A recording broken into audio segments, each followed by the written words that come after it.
Hang on, and all this technical stuff. It's all good. Okay, hello everybody. Welcome to the Alden Room and welcome to the Alden Scholar Series lecture.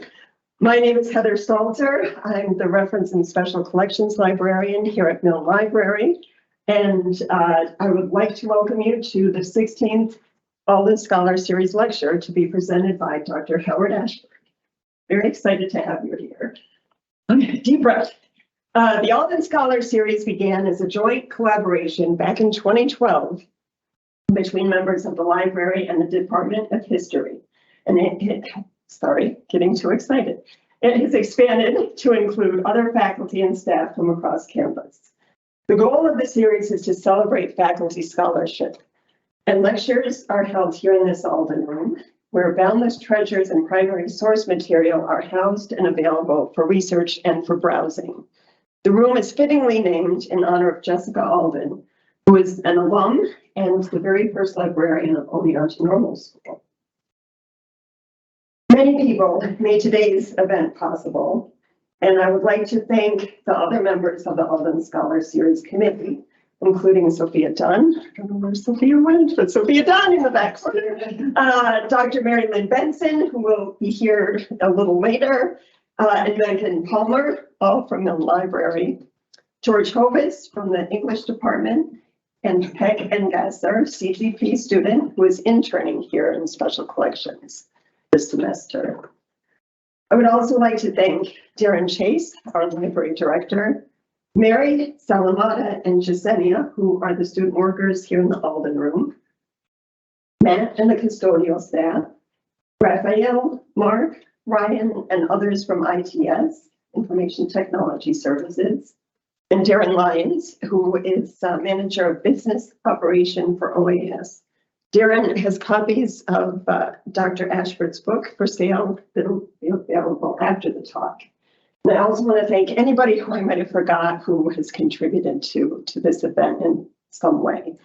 So 3 quick reminders. In order to keep the rare and fragile materials of this room safe and sound for future generations, we do ask that please remember to leave the food and drink outside of the room or tucked away safely in your bag. The only exception to this is a water bottle for the speaker. Second, please remember to turn off your cell phone ringers. I know that it's kind of easy to forget that, so just a reminder.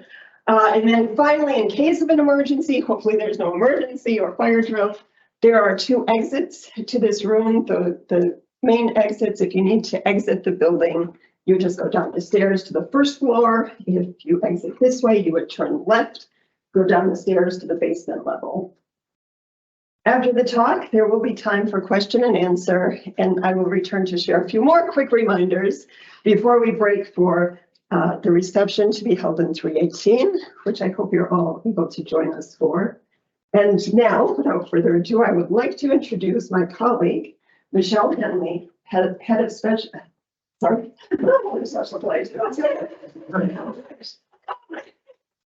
collection development, resource management, and sharing, who will introduce our speaker. Thank you, Michelle. Thank you, Heather. Good afternoon, everyone. It is my great pleasure to introduce Professor Howard Ashford. Professor Howard Ashford is an assistant professor in the history department at SUNY Oneonta, where he teaches courses on African American history and politics.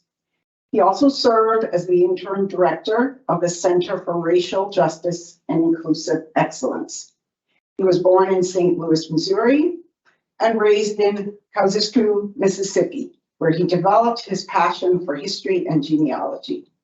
He holds 5 degrees, a BS in accountancy, MA in public policy and administration, history and Afro-American studies, and a PhD in Afro-American studies. His first monograph, Mississippi Zion, The Struggle for Liberation in Attala County, 1865 to 1950, won the Mississippi Historical Society Book of the Year Award and the Anna Julia Cooper and CLR James Award from the National Council for Black Studies. The book was also nominated by the Mississippi Institute of Arts and Letters for Best Nonfiction Book, the Rodell Institute for the Edwards Book Prize, and the Association for the Study of African American Life and History. He has also published 2 peer-reviewed articles and 3 book reviews in the prestigious Journal of African American History and the Journal of Southern History. Professor Ashford has dedicated his time at SUNY Oneonta to teaching students from all backgrounds and departments how to learn and teach African American history through the lens of neutrality and appropriateness. His current projects include developing an African American history minor and new courses that expand the scope and understanding of the African American experience in the United States. Thank you.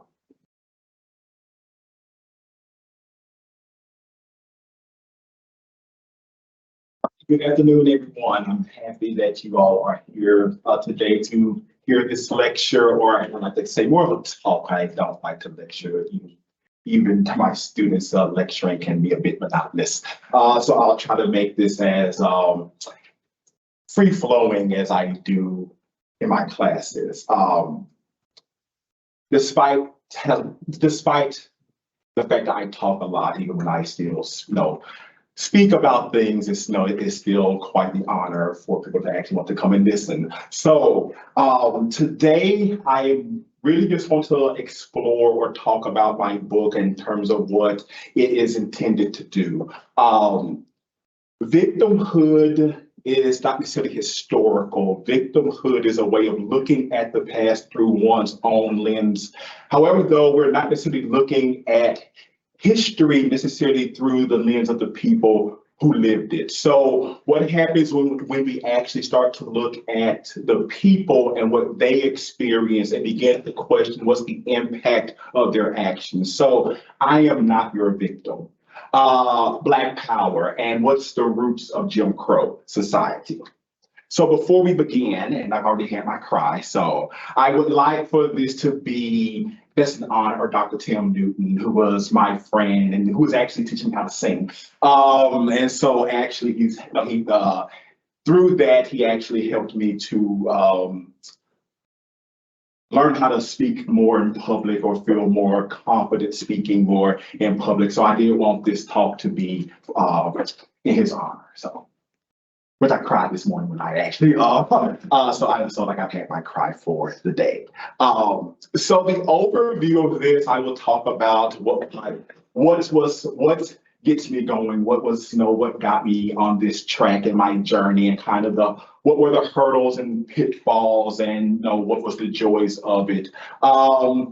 Then I will go into kind of what it is that I want this book to address, which is looking at history, at least of Black peoples, through more of the lens of what did they do as opposed to what was done to them, and through which we re-understand Black power and what that actually means. Then I'll go more into the book without detailing the whole book, which can take a little bit, and then the reception of the book and the impact that it has had so far.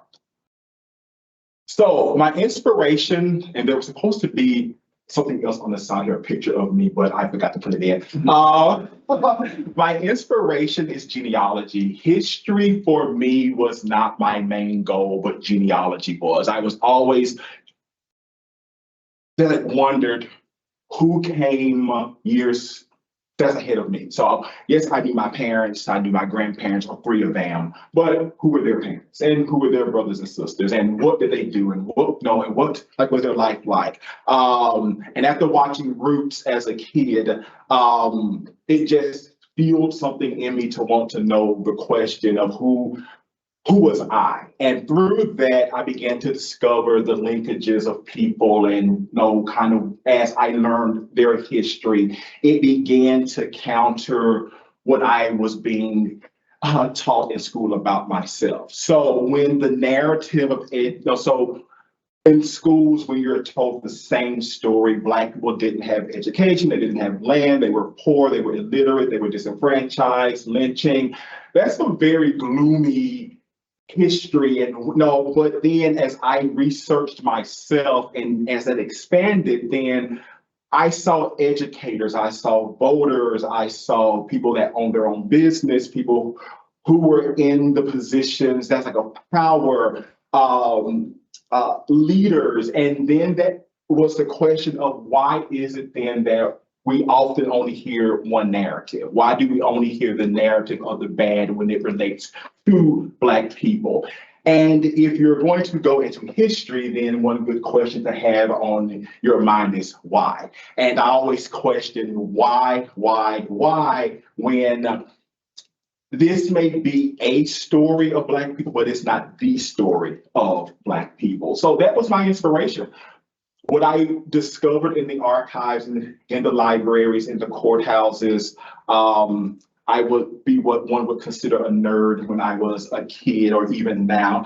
But my interest was libraries and courthouses and going to the graveyard to find people who lived years before I did. And I will say that I lucked out in that no one really questioned me. They may have questioned me when I wasn't looking, but no one really questioned me and what I was going to do with this. And I graduated high school, I went to college, I got into accounting. Now I look back, I don't know why I did that, but you know, sometimes you have to go around. I was not an accountant at heart, but I did not know what I wanted to do with my life. So I went to grad school and got a master's degree. Didn't really know what I wanted to do with that. So I went back to grad school and I got a history degree. And then I was like, okay, I want to teach history. I didn't, which I've always loved it. I just never thought I wanted to do it for a living. So then I said, well, I may as well go ahead and get my doctorate. But now I'm pushing 30 and I technically still don't have a job of being a student, but I was going to go all the way. So I left Mississippi, I went up northeast, UMass Amherst, and that's where I began to hone in my craft and began to really use the genealogy that I had done years ago and putting it into more of a historical context. So for all of you who do not know, I went to school straight from ages 18 to 32. So 14 years of nonstop education. That's if you want to do that, fine. Just get scholarships and grants and not student loans for that. So the heart of the book and what we're talking about today is we hardly do ever study the condition of people.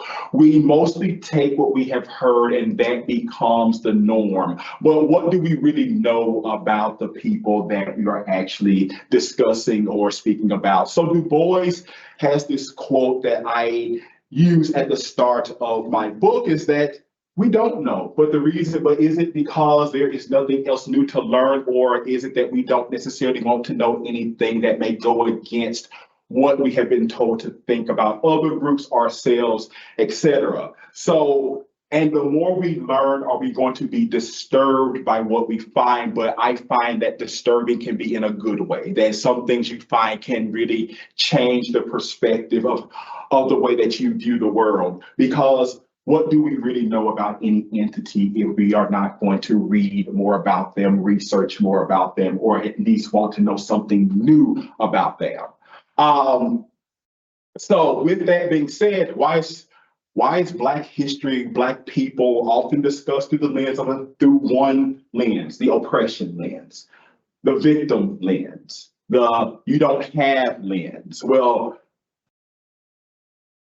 with millions of people could not have and still be where they are today. So someone had to have something, and it couldn't have just been one person or two people, but collective amounts of people have to have had something in order for people like myself to be here today, for you to be here today. You know, that there's a history to it. I did not just spring up out the ground.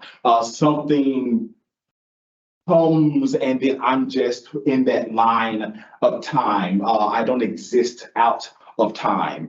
And therefore, I've just chosen not to brainwash myself into accepting a story about myself. And anyone who takes my classes know that, we look at things from the holistic point of view and not just going down one road, because once you do that, then I'd say, but what good are you to anyone if you only have one way of looking at things? And so Black people are very nuanced. They're very complex. Their history is complex. Their history needs to be told from different viewpoints and perspectives. And a key thing about that is to put them at the heart of their own story. They are the heart of the narrative, as opposed to just being something that is being used to discuss something else. So Mississippi Zion boldly and directly addresses this question. I did not use those words myself. I will show you where those words came from. What happens when we shift the focus onto what did Black people do and go one step, and then to go a step further? What's the impact of their action? And so Mississippi Zion challenges the historical heavyweights. There is Eric Boner and Stephen Hahn and so forth, people that are seen as Mount Rushmore of historical scholarship, who I particularly question their work and how they write about Black people, or they use Black people without necessarily telling their story. And then for those who write the histories of the state that I grew up in Mississippi, a very dark one note, didn't have, don't have, you never had. It's more about white oppression tactics and how Black people are caught in that. But I began to question then, what is the cause of that? So always keep going back until you cannot go back any further. And so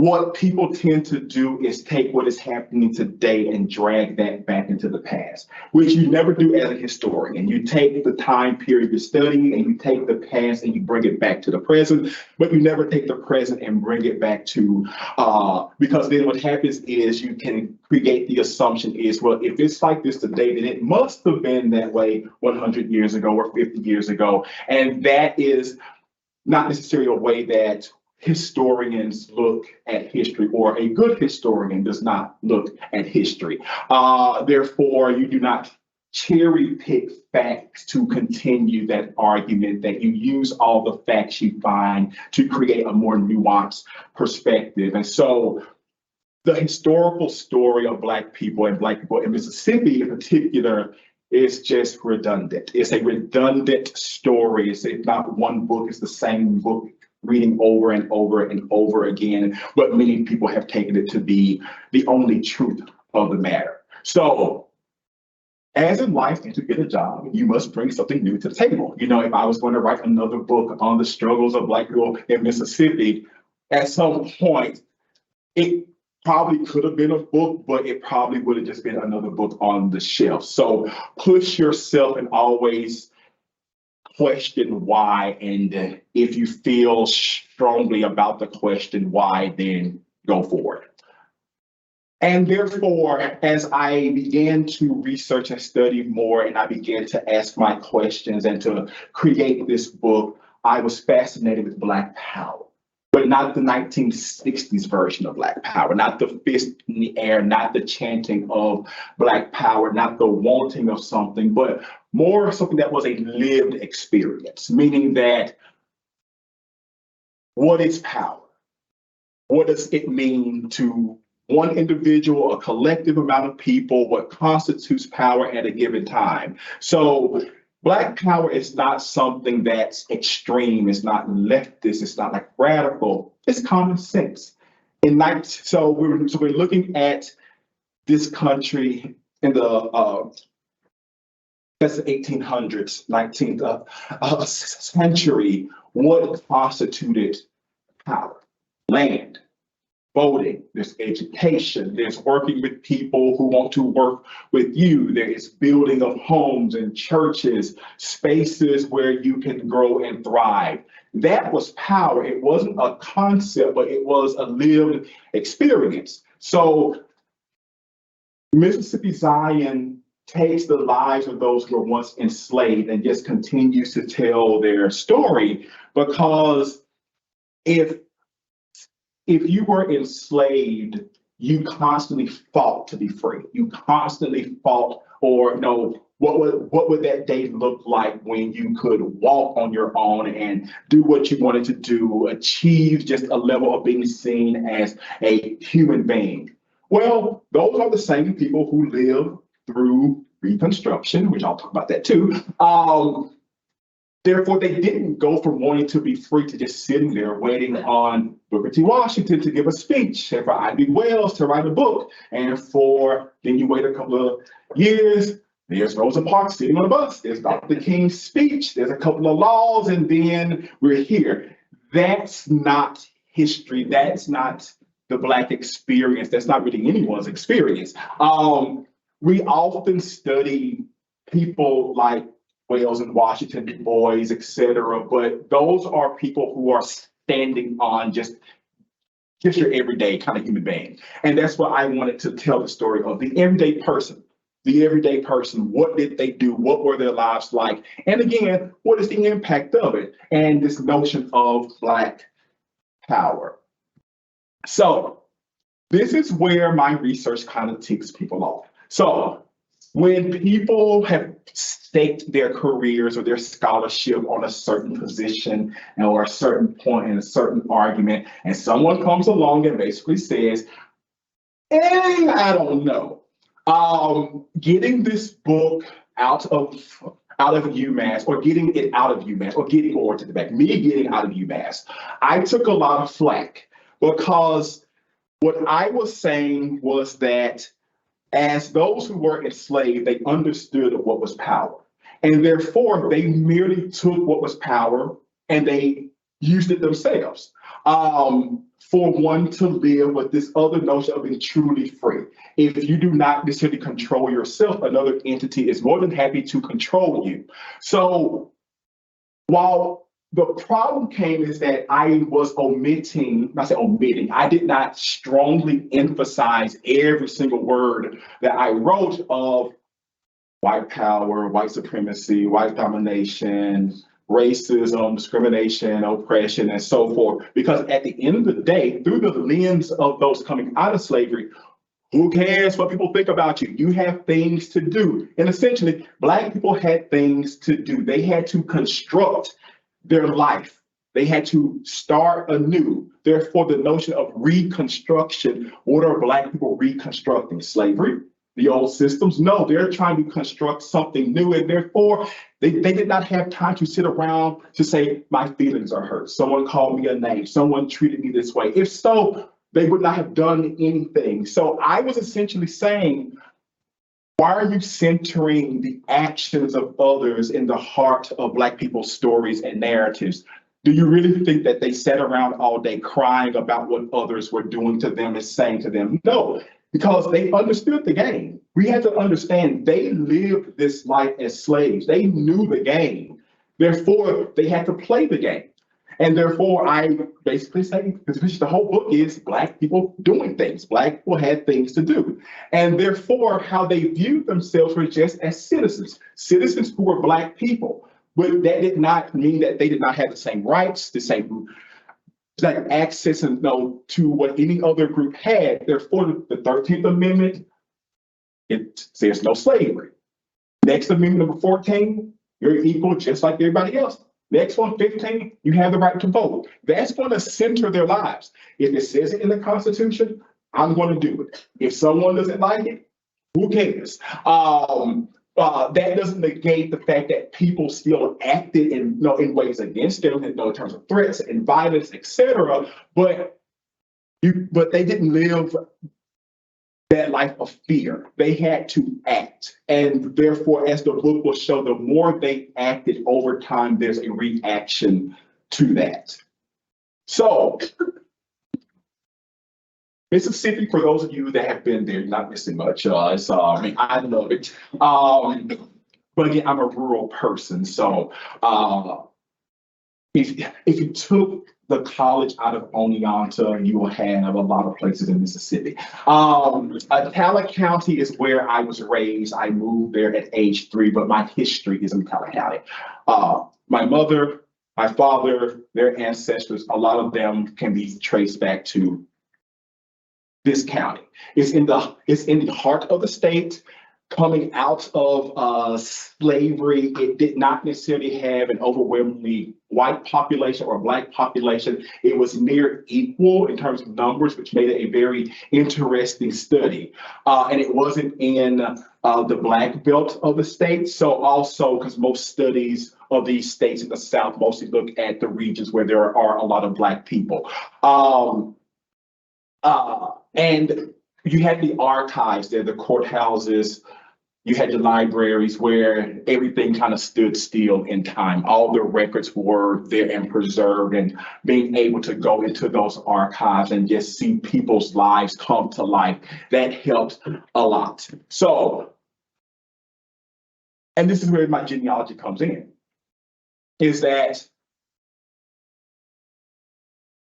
if Mississippi or this county produces Oprah Winfrey, although Oprah doesn't claim Attala County or Kosciuszko, but she is born there, Mr. Freeman, the actor Morgan Freeman, his ancestors come out of this county. James Meredith immigrates Ole Miss. He's born here. Me, there has to be something special about this place, and I just let the archives tell the story. So the chapter is broken down.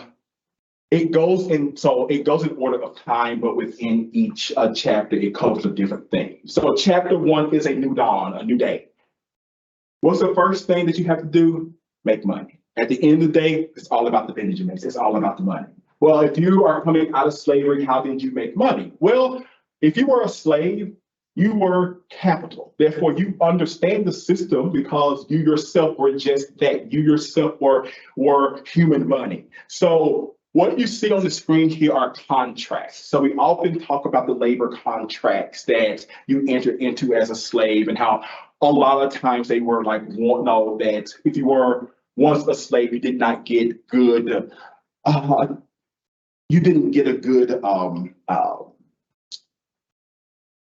deal out of it. Well, if you read through the labor contracts, so on number 1, or the one on the left, what you see is people got money. They actually got money in terms of their labor, $10, $15, $20, $5. And when you add that up as a collective in that time period, that is a lot of money. What do you do with that money? You may buy corn, you may buy pork, whatever it is, you take what you need, then whatever is excess, you take to market to sell.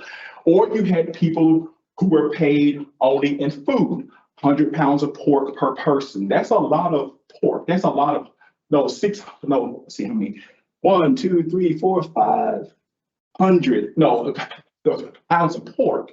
That's a lot of pork. And once again, you use it, you take the excess of it, and you make money. It's all about capitalism, as those in one class, I use that word a lot. Capitalism to make funds. So, and then not everyone went to work for those that they were once owned by. People just said, I'm going to own my own labor.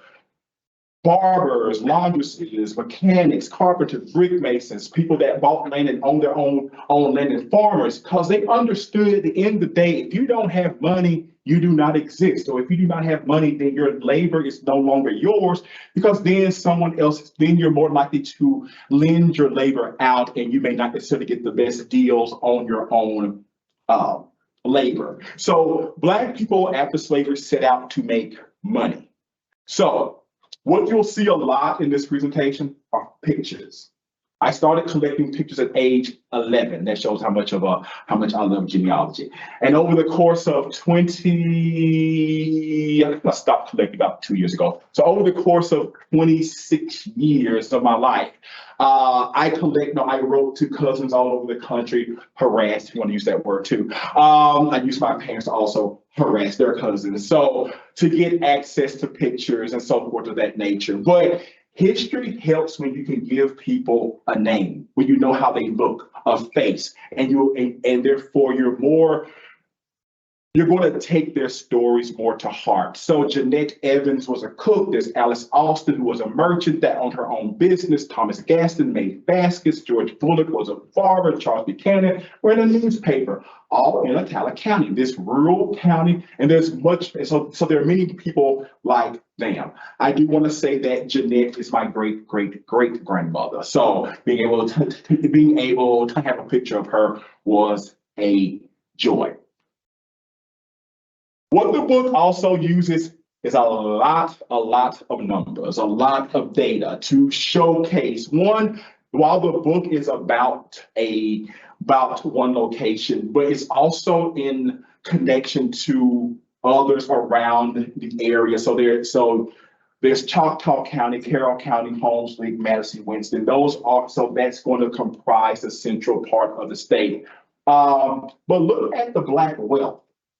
This is, coming out of slavery, which ends in 1865.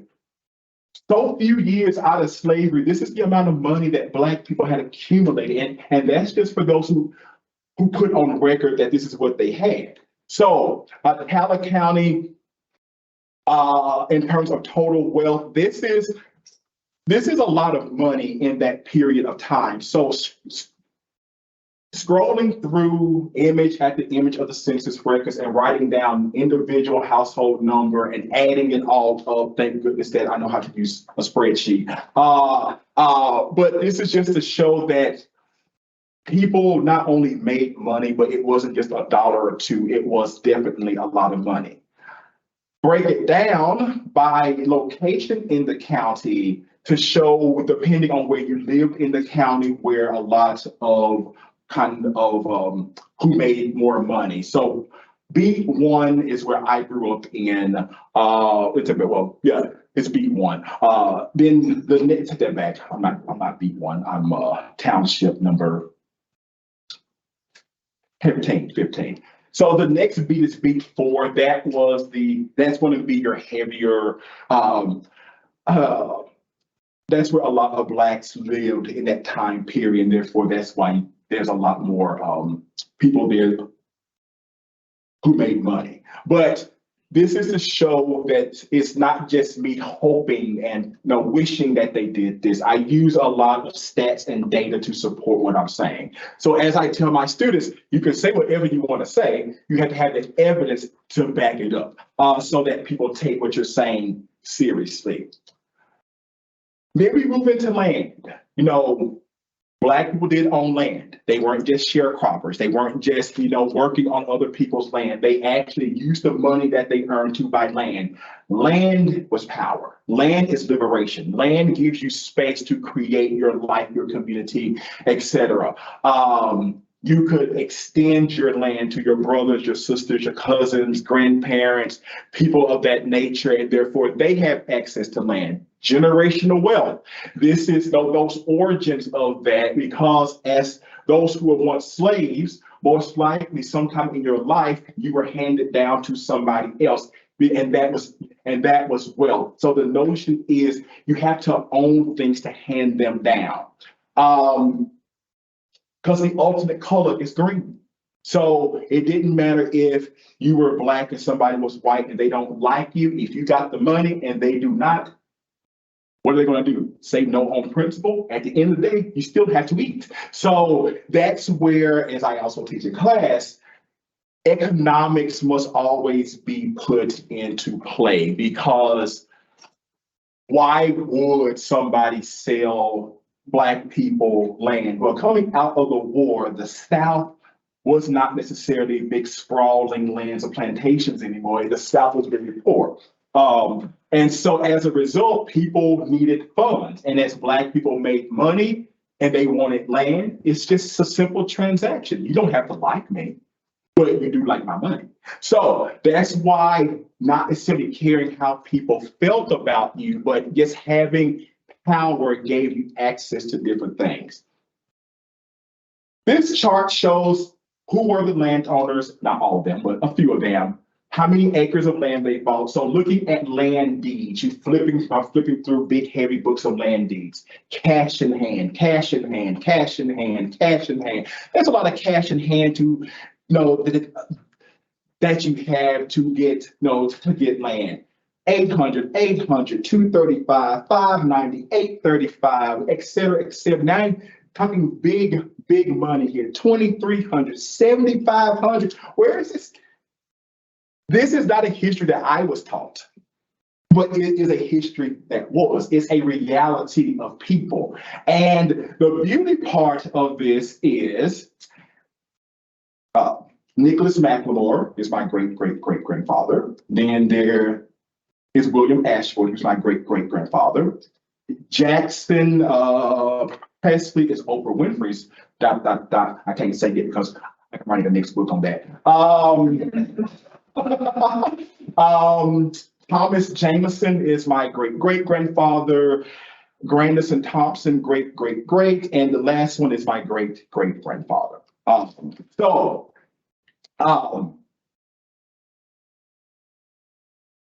There is action, there is action, there is action, and there is action. So the first parts of the book is going to build up power. And these are images of the people. So the person on the end is my great-great-grandfather. And so I also put the years that they were born so you can put their lives into context. Someone born in 1820, born a slave, spent so many parts of so much of their life as a slave. Now they're a landowner, and so that's just to go to show that being a slave was not their identity. Being a slave was their condition. But given the opportunity to be free, and if people would leave them alone, they took flight with that. And these pictures took years to find and to hunt down. Home, if you have land, you can build a house. You build, and people tend to lump together based on economic status, occupation, churches, etc. Buffalo is a very special space in Attala County. That's where a lot, like my mother's, her mother's mother was born there. That was all Black, and then it was home to those who farm, teachers, teachers, people who own their own stores and businesses and so forth of that nature. And some of the early people in the county were the ancestors of Oprah Winfrey. Jackson Presley is the one who buys the land, which then grows into this space. And then these are the ancestors of both Oprah Winfrey and Freeman, and the little girl is Oprah Winfrey. In case Oprah still has a big name to some people, I think it'd be more generational. But I think everyone at least knows the name Oprah. And that's her grandmother, then et cetera, et cetera, et cetera. Also, what having your own money and your own land does is that it can put you in the position to challenge the system. So now we're looking at this case of a woman who is Betty Howard. The curious case of Betty Howard, what is so special about this woman named Betty Howard? She was a white woman who was a maid. Okay. In 1880, she was a maid living inside of a Black household. Now, she is not an older woman in her 70s or 80s. She is still of age to have children. And she works for George Adams and wife Harriet. And these types of stories people thought were made up. There is no way that a white woman can live in a household with a Black man in Mississippi without them being lynched. And I said, well, you know what? She lived with two Black men because they also had a butler. So they had a maid and a butler. And that's what happened to them.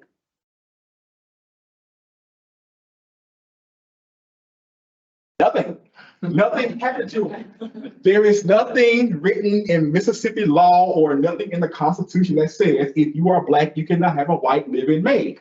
People may not like that, but at the end of the day, who cares? We talk about oftentimes the notions of trying to break the mentality of things. If you have grown up in slavery and you saw your mother, your grandmother, sisters working in that space of a maid, a servant, or whatever, when you have the opportunity to hire a maid, why not break the cycle and hire someone who does not look like you so that your children, especially those like who are daughters, are going to see that there is more than life than being another person's maid. And they had the money to do so. They did not hold a gun to her head, I wouldn't think, because that would have been a big story. But who cares? Who cares? This is what power, this is what money does. Money gives you the opportunity to do X, Y, and Z. And if people don't like it, whether they like it or not, nothing happened to them. George lived to 1921 and Harriet lived to 1939, I believe, or 40. And guess what? Harriet is the sister of my great grandmother. So if you see kind of why my shoulders are always back in my neck, you know, I'm proud and stuff like that. That wasn't by design. That's history in the making. You know, knowing myself has also allowed me to write in a manner that I'm not alone in this. There's a history, there's a people that have been here before that have not been scared. Sorry that there's a piece of tape now stuck to my shoe. I think it was supposed to be my mark. But this is what power looks like, or what one can do when they understand what is power. And power is not necessarily rooted in your color. It has advantages and it can have hurdles, but during this era, you didn't have time to necessarily be scared of your own color. You just had to continue to act. Education, knowledge is power. Attala County had a lot of schools. It had two colleges that ran between the that's 93 and 1916, and then it went to only having one that ran into the 60s. So, but education was important because you had to break the mentality of slavery. You had to break any notions that you were not equal, you were not up to par, that you were meant to be a servant, etc. So Black schools with Black teachers, because without education, you were no more than a slave. And this is, again, to show and prove. While the state had more Black people in it, there's a difference from having children, that you put your children's name down to, say that they can go to school and then to actually go to school. Black children went to school more often than white children. And this was something that for me was a little bit more of a shock or surprising. It's one thing to know how to read and write and to go to school, but at the rate in which Black students went to school, we often hear you had to work in the fields, you couldn't go to school, you were pulled out of school, etc. But just the numbers in itself indicate or can show that Black people really took school seriously because it was the pathway, again, to more control over one's life. Okay, so that's enrollment attendance. Then this is also the same kind of chart as well to show that attendance of school. So again, there's a difference between merely to say that you can go to school because you are of age, but then actually going to school. And in some situations, you see that Black enrollment is that's higher than like white enrollment, either as a whole number or then even as kind of as linked to the overall group of population that is pretty much even.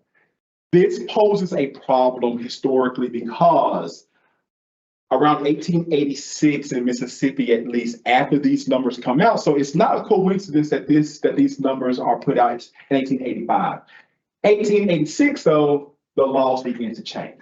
Now we're going to write the laws to be a bit more stricter so that now you have to take examinations. Now we're going to make it harder for Black teachers to reach a certain level, and we're going to make it easier for white teachers to reach a certain level, because the notion was that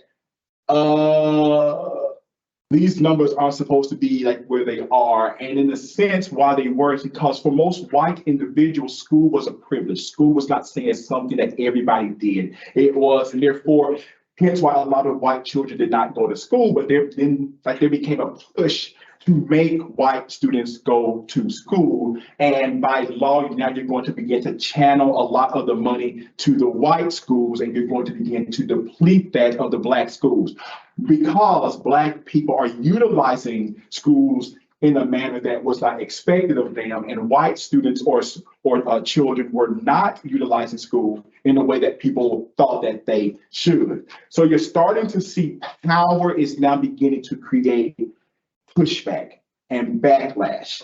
And if it gets any worse than that, Attala County teachers pay. Now you have Black teachers making more than white teachers.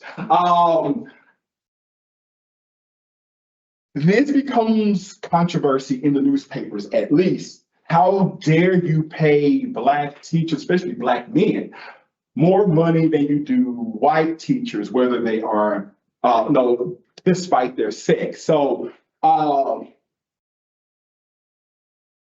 if one had the education, if one had the training, and this goes to show to the level, to the degrees in which Black people excelled in their, in their trainings, as it then led to them making more money. But there was debates in the newspapers, and people had to justify their decisions, and people would try to backtrack. Oh, I never paid a Black teacher any more money than a white teacher, but then all these numbers were in black and white in newspapers and the press. And then over time, Black teachers actually made even more money because they had put themselves in that space to do so by going to school and education. But these types of things is going to spark backlash. It's going to spark conversations. Why are Black people at this level, and what can be done to stop them?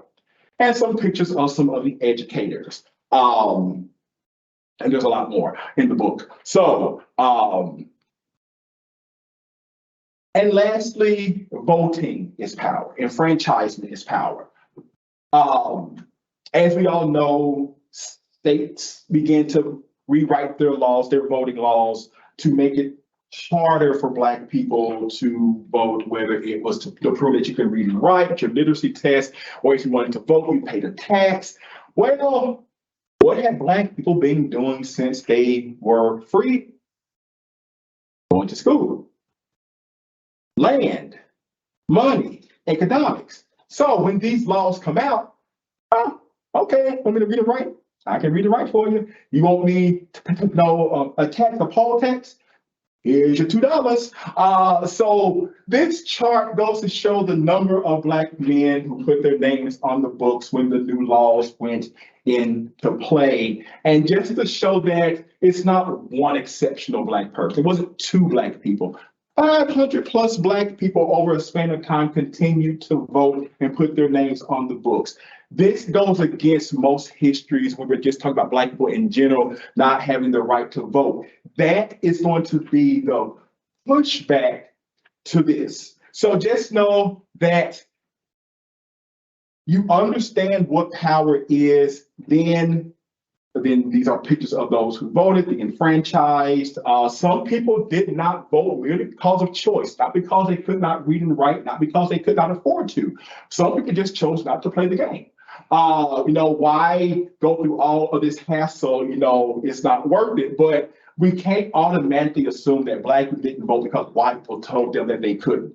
The law says this, you either participated in it or not. Now, as those who continue to participate in the game, this is where, if the law can't get you, the gun will. So 1900, the apex of the book, chapter 5, there shall be blood. The price of liberation. Paisley and Phillips appointed census enumerators, not mayor, not alderman, not supervisor, not police chief. Census enumerators by DC. White townspeople said no. They write an open letter to DC. If you do not withdraw this appointment, we will burn this county to the ground. And we'll lynch these two people too. In the process, there's Hasty and Phillips, who are educated men, they're teachers, they're voters, they own land, they say, we're not stepping down. We've earned this. We know, we've done everything, we have earned this. President William McKinley says we don't want drama in Attala County, not New Orleans, not Atlanta, not Memphis, little old Attala County. So it takes the President of the United States to withdraw their appointment. Coming from slavery and born shortly after slavery, you have gotten the attention of the President of the United States because you have what? Power. Power recognizes power. And this is then from onward, you see this downward shift, though. You're going to see this kind of downward shift because any movement, while this is not a movement, over time you do get tired. You work so hard, you play by the rules, you reach this point of power, and then it comes crashing down. So the formation of what we call now Jim Crow and whatever other rules or ways of action is going to stem from Black movement in a certain direction, which is upward. And this book is going to chronicle this trajectory, 1900 found, then you're going to see this kind of retreat and kind of this kind of usual way of seeing now the Black response to Jim Crow. What I'm capturing is what is the spark that is going to lead to the necessity of Jim Crow. And then power equals trouble. Then you have good trouble equals struggle. Struggle does not always mean a bad thing. Sometimes struggle is the result of power. So these are just some numbers to show like, this is kind of the backside. This is what now Black people are going to be responding to. You're going to see a drop in voting. You're going to see now the state is spending way more money on white education and white students than they are Black students. And this is going to be resulting from Black people trying to seize or utilizing power and trying to seize more of a space in society. Then there's going to be this shift, and this county is going to capture that. Attala County is not every county, but Attala County does not stand alone. It is up to us to explore because there may be more Attala counties out there. So what is the impact of Mississippi Zion? As my introducer Michelle mentioned, the book has been well received. It won 2 awards to my actual shock. No, this was not the great Du Boisian work of all time or the next book on slavery or race relations or whatever. It was a local history, but it did win 2 awards, and I don't want to toot my own horn, so I'm going to let someone toot it for me. So I'm going to play a short clip of what was said at the banquet in Jackson that I traveled to in March. It's going to play, here we go.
My favorite report is this. So-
Okay, so that is my presentation.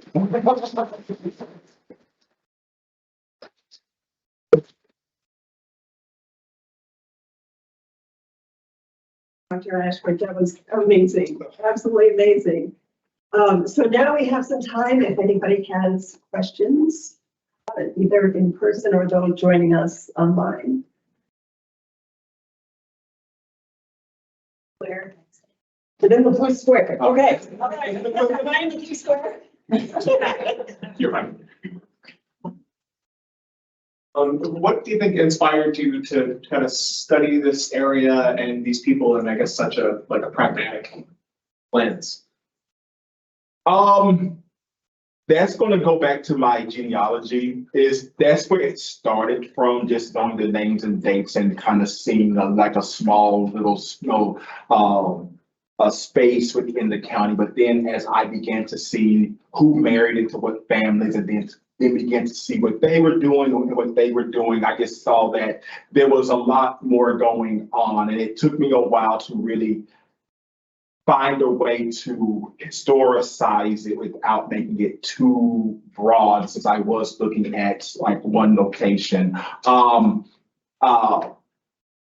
But the education I was getting in school, in college and high school, just didn't match the kind of lived experience that I was studying. So my thing is that this is the opportunity to at least intervene. Whether or not people would listen is a whole different story. But I wanted to tell their story. I didn't want it to be told on their behalf or that what they did didn't matter. They weren't trying to change a system because the system grew around their actions. So people often ask, well, was all of it worth it? And I think that's a very odd question because you're looking now, because you're starting in the present and going backwards. You're trying to say what you have or don't have today means that they didn't have it years ago, but that before you. And so I wanted to show that Black people had. Now, why was it restricted? Why, why were so many rules and laws put in place to take away what they had gained? And now for people to understand what it is that you're responding to. So telling the people's story, I think once you get to know the people, you actually want to do their story justice. Looking at emancipated African Americans, how do they generate so much income to buy all those acres that you showed in your statistics? A lot of it, I would say, it's hard work. You're not distracted by this, and you just kind of, and also you're looking at it, not just like one individual at a time. You have husbands, wives, children. No, you have more of a collective way, brothers, siblings, and things of that nature. And you just understand what is a capital that's like at the time, and you go in that direction. You utilize what you have, and if people are willing to utilize your labor more because it is considered cheaper labor.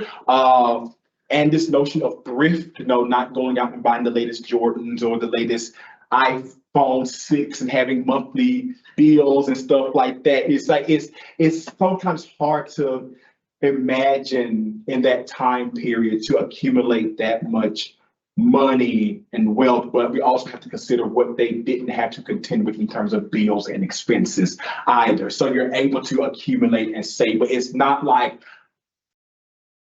I raised all this money alone in 2 months. There's a collective amount of people. That's why land becomes so important, because it gives access to all those people that have helped give the money to buy said land.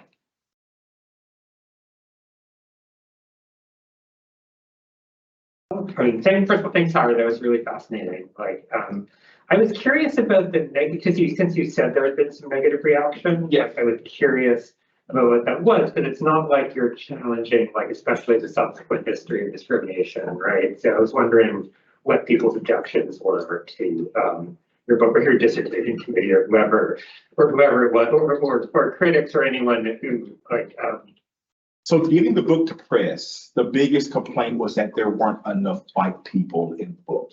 Meaning, who's giving the Black people all this permission, and who's allowing them to do X, Y, and Z. So my editor and I, who was on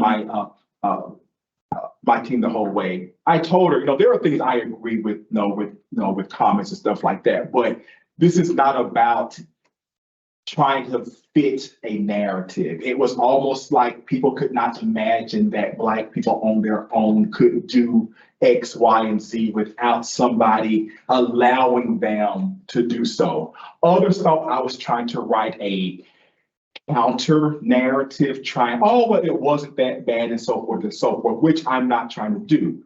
The thing about it is that what people do not understand is that you're putting your assumptions on people in the past. You're just because that's how you would respond, you can't say that's how they responded. And so that's why I mean that Black people had things to do. They didn't have time to sit around and worry about getting in trouble. Trouble was going to locate them anyway. At some point, trouble was going to find them in terms of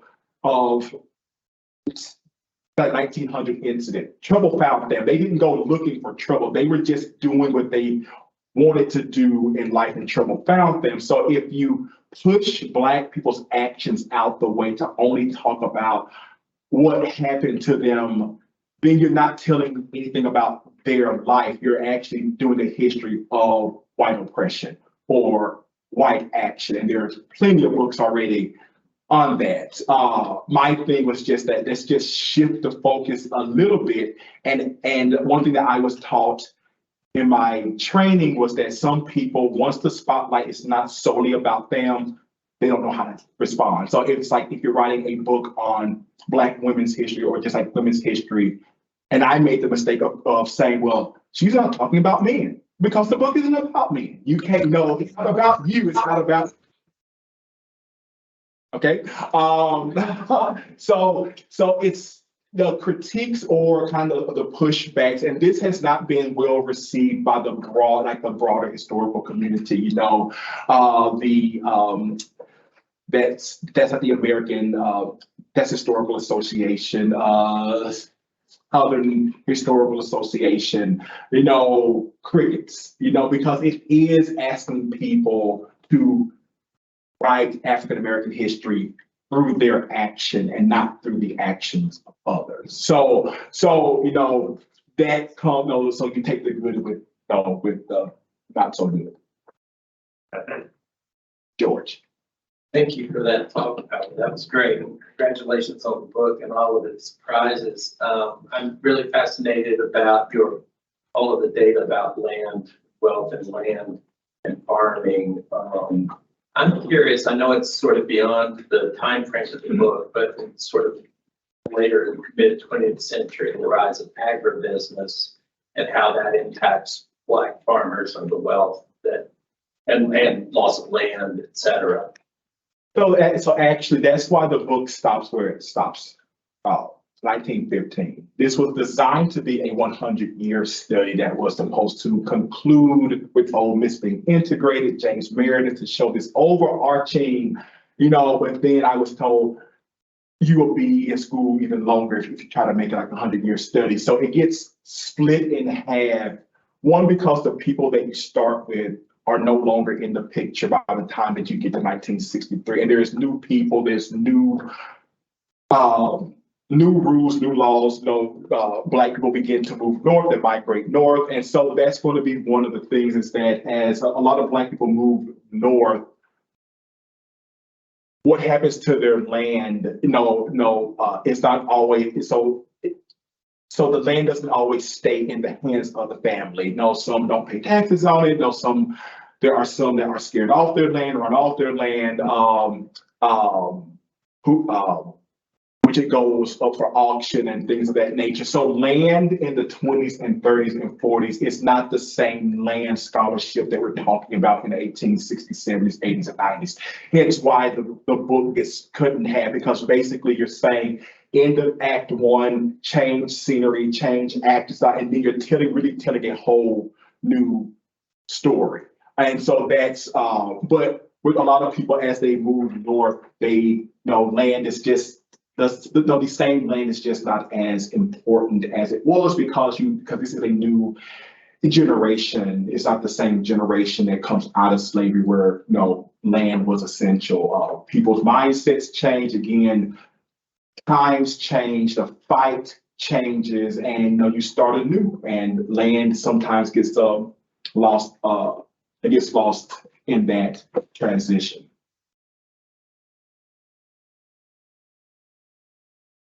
Not really a question, but I just want to say I appreciate you doing all this work. Thank you, Ryan. And all this research and everything, because I feel like me personally, like reading all the textbooks I had throughout school and stuff like that, I guess I've kind of seen the effect it has on everyone around me.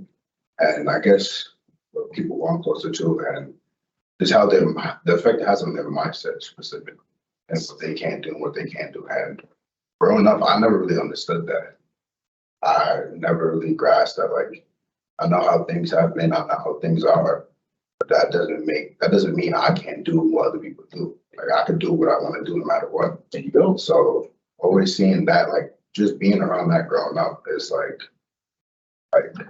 I don't understand like how we see things differently. Like we can understand it the same, but I know everyone has their own perspectives on things and stuff like that. But this was just like very refreshing, and it kind of just hit that spot because like I haven't talked about that in a long time. So Yeah, it was just very refreshing to hear someone like talking about things people have actually done and in a different light than what history and stuff has been doing. So I appreciate you doing this. Well, thank you very much. And I will reply to that to say that reading is power. When you don't read, then people can tell you what it is that you aren't reading because you're not necessarily going to read it yourself. Also, there is a difference between history and studies. You know, while my degree says studies, I'm trained in history. I'm trained to be a historian, to going back and telling the story. And part of being a historian is keeping out your own personal views. You can make an argument all day long, but you let the facts support your argument and you let people judge whether or not you have made your argument. Did you do a good job with your sources, et cetera, et cetera. Sometimes through a studies lens, you're hearing people's personal politics and personal viewpoints, but they may not necessarily be historical. Talking about the past is not history. History is a study of the past. So it's up to students to ask, why are we only looking at this? Ask why we're only reading this. Why aren't we looking at this or looking at that? So, and that can go just for any, that can go for like anything that you study. If people are only talking about one thing, it's probably because they have bought into a narrative or it's their own viewpoint. And a part of education and part of teaching, especially history, is that there's a neutrality that you have to bring to the table so people see a far more complete story.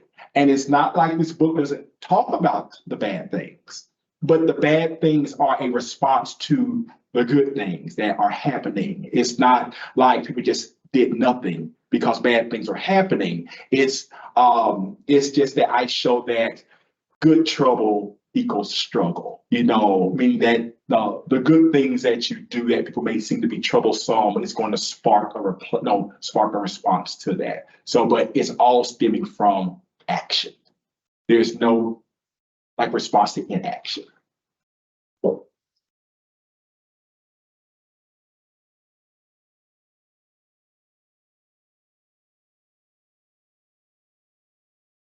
That's Teresa.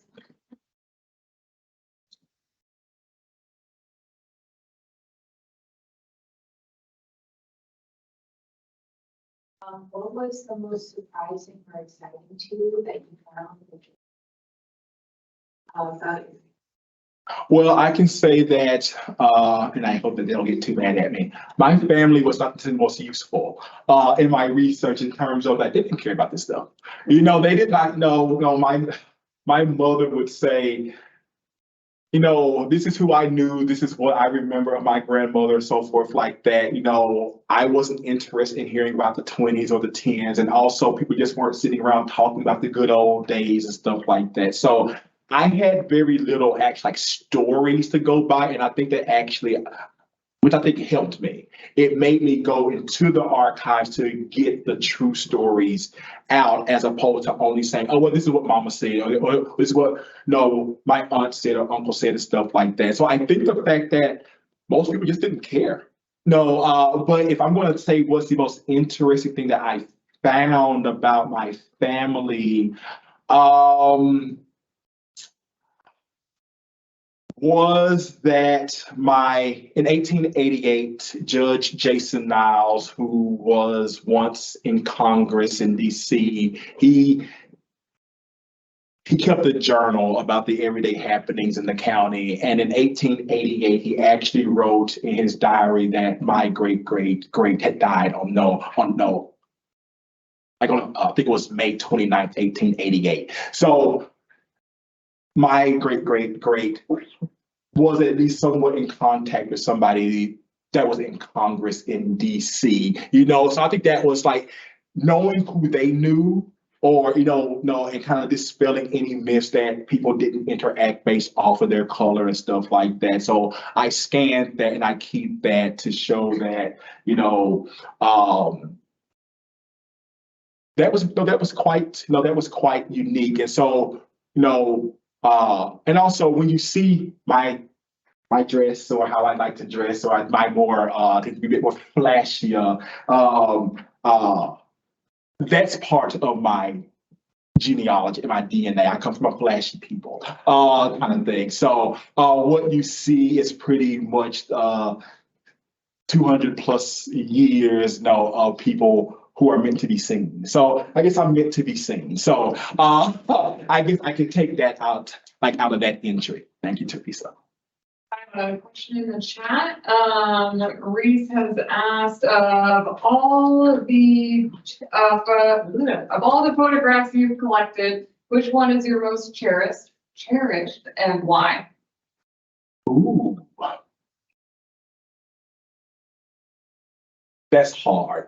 Each picture has a journey behind it, but I am going to say my most cherished photograph that I chose not to put in the book for my own political reasons, because of my brother, Charles, oops, I should have said his name. My brother, so my great grandmother,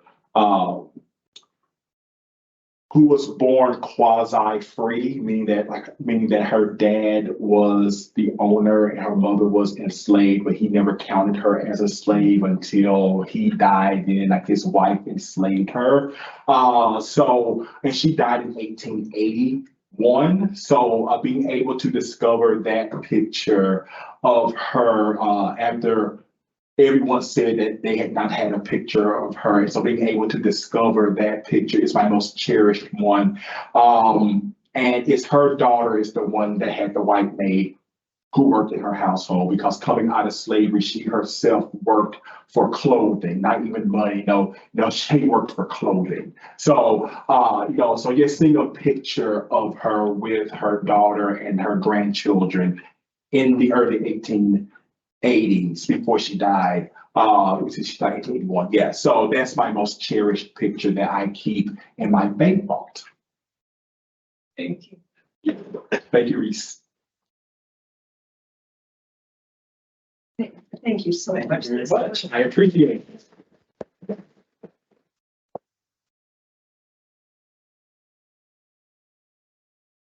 Just 6 quick reminders, just 6. So number 1, please make sure to enjoy the 2 exhibitions accompanying this lecture.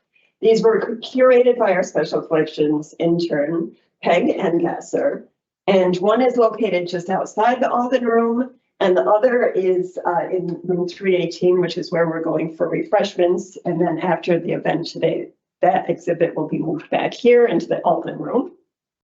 Number 2, please take a moment to fill out the few questions on the little comment card that's on everybody's chair. If you need a pencil, there are pencils on the round table. These just help us a lot for future events. Third, Dr. Ashford's book is here and available for sale, thanks to Darren Lyons, for $28. And see Darren at this desk here when I'm finished talking, if you'd like to purchase a copy. 4, we are excited to announce that Dr. Lizzie Steele, Professor of Sociology, will present the next Alden Scholar Series lecture in the spring of 2024, and more details will be forthcoming next year. 5, if anybody is here for lead credit, make sure that you see Sophia over in the back corner. And finally, 6, everyone is now invited to stay and chat with Dr. Howard Ashford, or join us for refreshments in 318, which is just through this back door and down the hall to the right, and enjoy the exhibit. And thank you all so much, everybody in person and online, for joining us today. This has been absolutely outstanding. And to my students, make sure that you note that you were here so that you can get your extra credit.